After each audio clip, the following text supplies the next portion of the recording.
प्रलय से एक दिन पहले मैंने न राशन जमा किया न शरण स्थल बनाया, बल्कि शहर के केंद्र में कॉफी पीने गया। मुझे पता था 3 घंटे बाद आसमान से अनगिनत कार्ड गिरेंगे और ब्लू स्टार का सारा भोजन, पानी और संसाधन बेकार हो जाएंगे। जीवित रहने के लिए केवल कार्ड के संसाधनों और कौशलों पर निर्भर रहना होगा। कार्डों के बाद तुरंत खूनी बारिश शुरू हो जाएगी। खून से सने दिल गिरते ही प्रलय शुरू हो जाएगी। आधी रात का समय था और सड़कें सूनी थी। ठीक 12 बजते ही किसी दूसरे ग्रह जैसी भनभनाहट सुनाई दी और अनगिनत कार्ड बारिश की तरह बरसने लगे। कार्डों के अलग अलग रंग थे, हरा, नीला, लाल, चांदी जैसा और सुनहरा।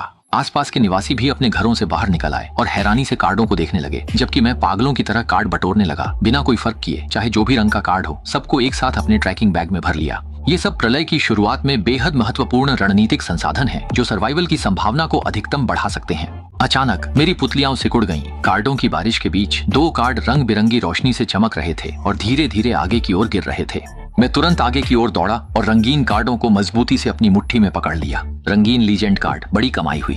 1 घंटे बाद कार्ड गिरना बंद हुए और मैंने 13 थैलियां भर ली। मैंने करीब 10,000 से ज्यादा कार्ड इकट्ठा किए। जब और लोग बाहर आने लगे तो मैं ध्यान खींचने से बचने के लिए अपनी कार लेकर सीधे बुक किए गए होटल चला गया। कमरे में मैंने 2 कार्ड निकाले, प्रार्थना की कि मुझे कोई शक्ति मिले, फिर एक पलट दिया। प्रतिभा कार्ड, सुपर रिकवरी बॉडी, जो घावों को तुरंत ठीक कर सकता है। मैं मुस्कुरा उठा। पिछले जन्म में मेरे समुदाय पर एक सुपर रिकवरी बॉडी वाले ने हमला कर उसे लगभग नष्ट कर दिया था। अंत में सैकड़ों लोगों की भारी कीमत पर ही उसे खत्म किया जा सका। मैंने रंगीन कार्ड फाड़ा और शरीर में फैली गर्माहट ने मुझे ताकत से भर दिया।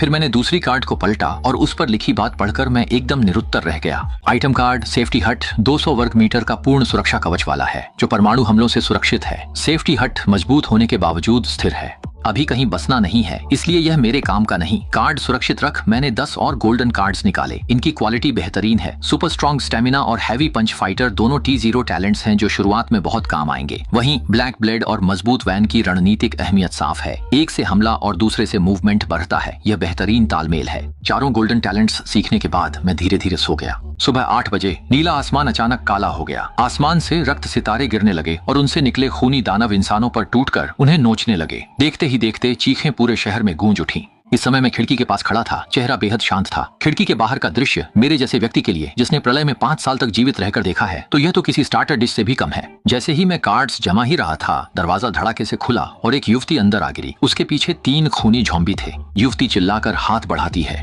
बचाओ। मैंने बाहर जाकर घूंसों से उन ज़ॉम्बियों को खत्म कर दिया।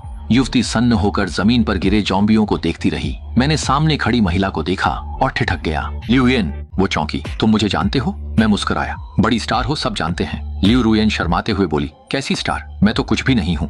पिछले जन्म में प्रलय के 15 दिन बाद मैं लिu रुयन से मिला था। उसी की